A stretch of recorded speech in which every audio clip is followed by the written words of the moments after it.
What's up, Nom Nommers? For this video, I'm going to be reviewing Jurassic World, the official cookbook. I've had the cookbook for a while now, and I've made a decent number of the recipes, so I'm ready to share my thoughts. Let's dig in.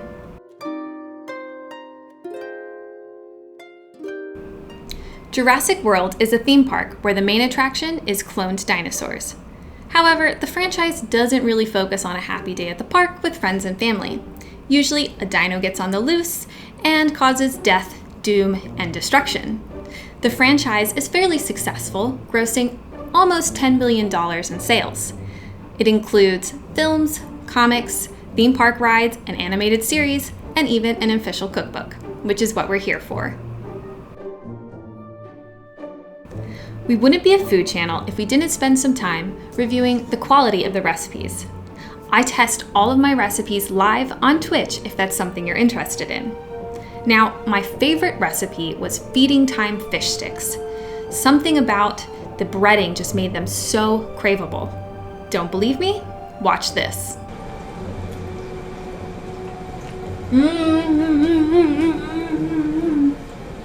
Oh my god, it's so good. It's everything I wanted it to be. Well, this is my favorite thing I've made in a really long time. That being said, most of the recipes were just average. They weren't bad, they just didn't make me do a happy dance in my kitchen. On the bright side, the recipes were simple enough that with just a few small tweaks, you could really make them suited for your own individual tastes. I also really appreciated how the ingredients in the recipes were really approachable. I could find almost all of them in my local grocery store, and I didn't have to go hunting for this one ingredient that I would use in one recipe and then I would never use ever again. Now for the breakdown. This cookbook has a total of 55 recipes that I've broken down into the following categories. Although there are less desserts than appetizers or meals, I do want to point out that the bulk of the dessert recipes come from the kid-friendly portion of the cookbook. 10 out of the available 15 children's menu items are sweets. And while we're on the topic, 50% of the vegetarian recipes are desserts. The cookbook is currently listed for $24.99, but I have seen the price drop to $13 or $14 on Amazon. The $24.99 price is about average for a hardcover cookbook of this nature, but if you can get it for cheaper, even better. With this type of cookbook, you're not just looking for a collection of recipes. You're looking for something that really ties it in to the overall franchise. So how does this tie in? Imagine you're on holiday at Jurassic World. While there, you get to try all the different foods from the food stalls, bakeries, and restaurants.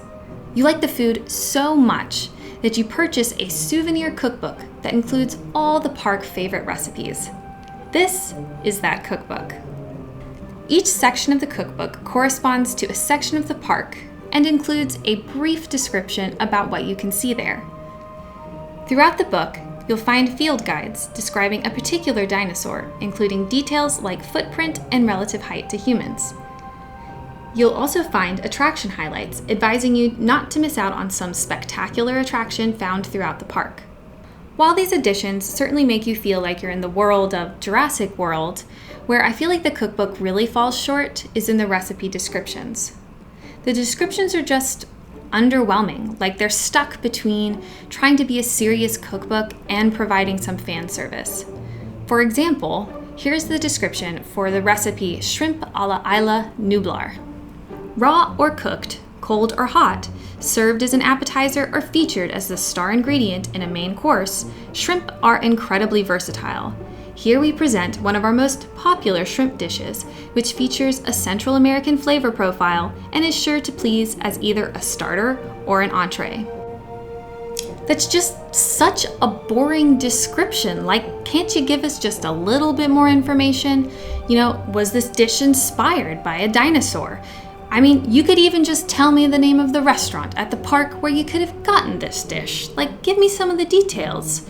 And recipes are arguably like the most important part of a cookbook, so why wouldn't you spend more time on the actual recipe descriptions?